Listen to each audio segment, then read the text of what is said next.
वहीं संजीव, आप पूरा बिहार में, मैंने देखा हर चरण में आप मौजूद थे। इस बार बिहार वाकई दिलचस्प रहा। आपने देखा बयानों की भीड़ चली। अगर एग्जिट पोल को भी समझे तो बिहार में सीटें कम हो रही है एनडीए की। तो क्या आपको लगता है कि वाकई तेजस्वी यादव की बात की जाए तो एक निखर कर आए, क्योंकि उन्होंने रोजगार की बात की। रोजगार एक बड़ा मुद्दा है इस देश में।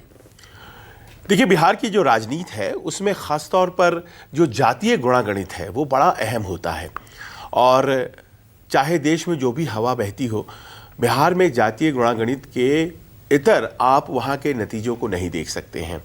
इस बार एक नए प्रयोग के तहत जो वहाँ इंडिया गठबंधन की सबसे बड़ी पार्टी है राष्ट्रीय जनता दल, तो उसने सोचा कि मैं हमेशा MY का समीकरण लेकर के आता हूं तो कुछ बदलाव किया जाए, और इस बार नई जातियों को जोड़ा गया है। कुछ अगड़ी जातियों को जोड़ लिया गया है, कुछ पिछड़ी जातियों को जोड़ लिया गया है, और उस MY के समीकरण को बड़ा करने की कोशिश की गई है।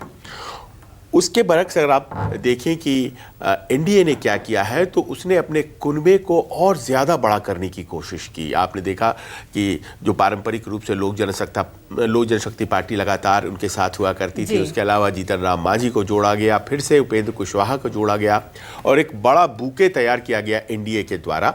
लेकिन उसके पीछे भी जातीय गुणागणित को साधने की ही मंशा रही थी।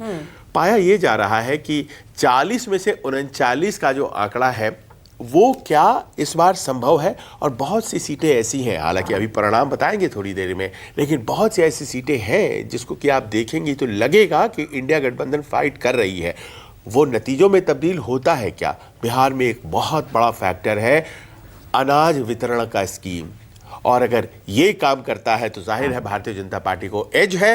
नहीं तो अगर जातीय गुणागणित काम करता है तो जाहिर है इस बार इंडिया गठबंधन वहां पिछली बार की अपेक्षा तो बेहतर प्रदर्शन करेगी।